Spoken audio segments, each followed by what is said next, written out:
Hey everyone, and welcome back to the channel. This is Dave on Tech, and today we'll be taking a look at the first ever iPad from 2010. Back in 2010, Apple launched a product that completely changed the tech world. This was the very first iPad, Apple's original tablet. It was revealed by Steve Jobs on stage, and at the time, people weren't sure if it was just a big iPhone or the start of something much bigger. But today, let's take a closer look at this iconic device and its specs, and see why it was so groundbreaking. Steve Jobs introduced the iPad on January 27, 2010, and it was officially launched in April of that year.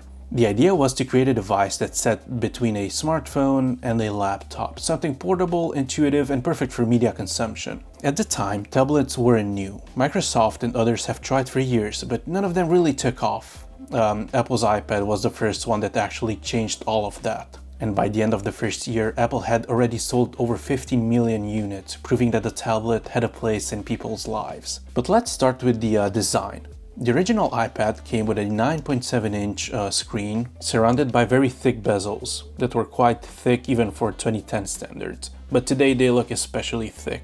The front had the classic home button, just like the iPhones of that era, and the body was made out of aluminum. And even though it was 13.4 millimeters thick and weighed around 680 grams, it felt pretty premium and solid.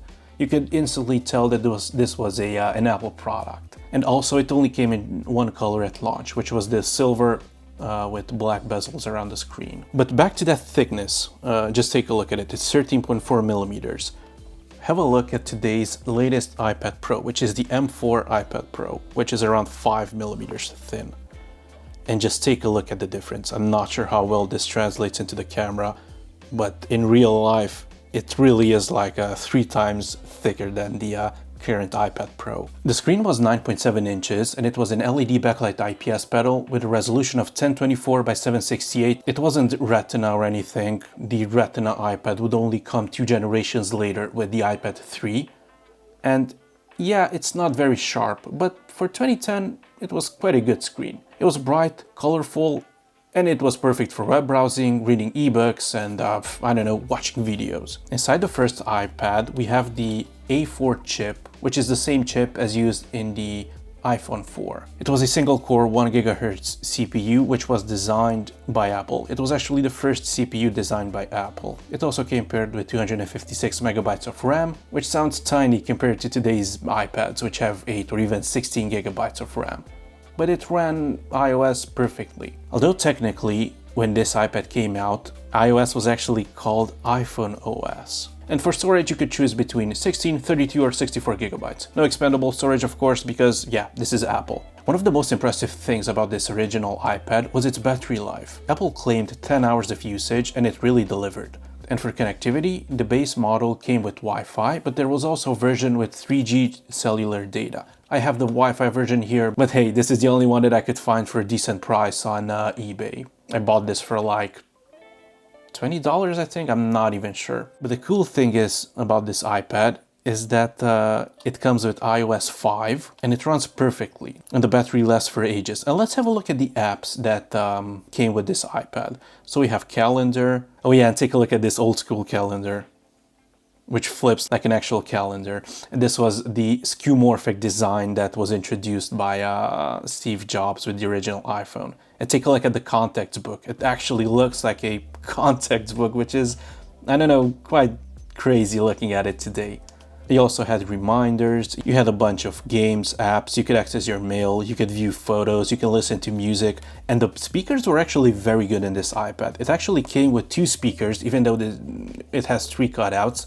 It's only 2 drivers, but it sounds very good. I mean, just think about the thickness of this iPad, and the entire housing would act as a resonance chamber for those speakers, and they sounded very good. I would even say that they sounded better than the next iPad that came after this, which was the iPad 2, because that iPad became much thinner. But yeah, going back to the iPad, we had Pandora, Vine. Does anyone remember Vine?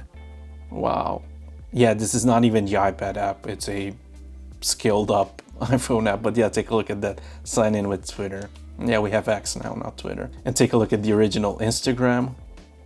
Wow, do you guys still remember this login screen? Yeah, and finally, let's have a look at games. We have a bunch of games pre-installed here. Of course, I'm not going to wipe this iPad because getting apps on it is quite difficult without sideloading, if not impossible. Let's have a look at Fruit Ninja. This was one of my favorites from back in high school. Classic. And this runs completely fine, like I cannot believe it. Keep in mind, this is a 15-year-old iPad, and yeah, it works flawlessly. Let me just hit the bomb, which should come next after 6 points. Yeah, here we go. Oh, come on. Oh, I can deflect it. Anyway, so yeah, that's Fruit Ninja, and as you can see, it runs very well. We also have Dumb Ways, which is actually one of my favorite games that I used to play back in high school. I love this game, and I used to play it for hours on end. Yeah, the sounds take me back to high school. This is quite cool. Well, let's play a game. Yep. Not fast enough.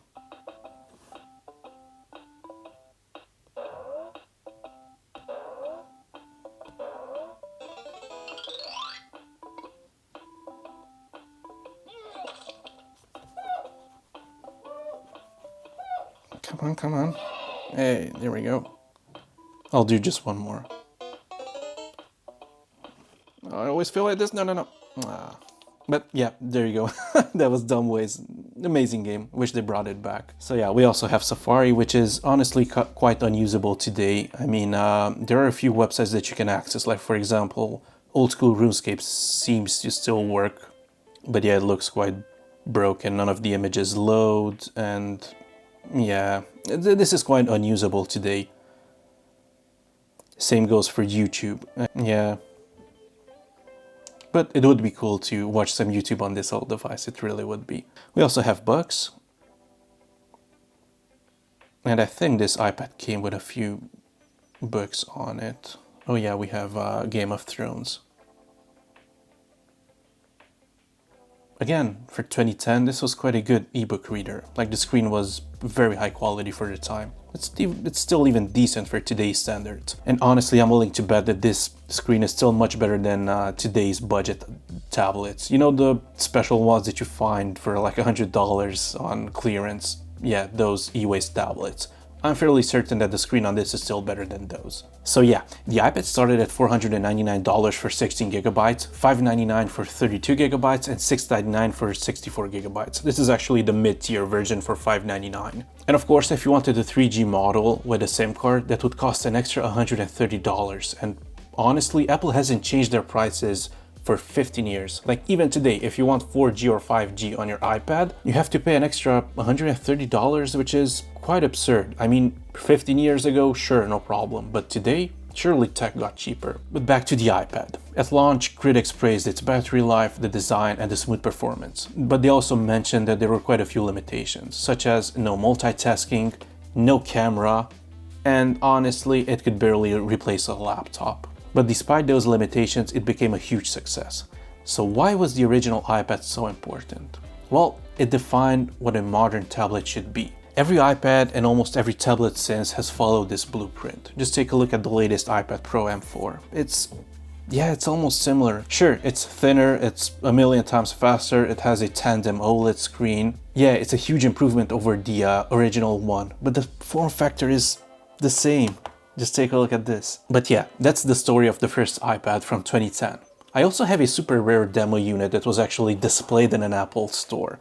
So if you see here, it says demo not for resale. I actually picked this up at a flea market for only $2. The guy was asking $4 for it, but it wouldn't turn on. So I managed to bring it down to $2, which is quite crazy. But yeah, I managed to manually charge the battery, and it booted up, and it runs the Apple Store demo videos. So if you would like to see that, feel free to subscribe, as it helps out a lot, since yeah, I'm just starting out. So yeah, this will be saved for another video. But back to the iPad. Would you have bought one back in 2010 for $499? Do you still own one? Or have you ever used one of these first generation iPads? Let me know down in the comments, and if you enjoyed this little dive into Apple history, don't forget to hit that like button and subscribe for more classic tech content. Thank you so much for watching, and I'll see you in the next one. This is Dave on Tech. Cheers.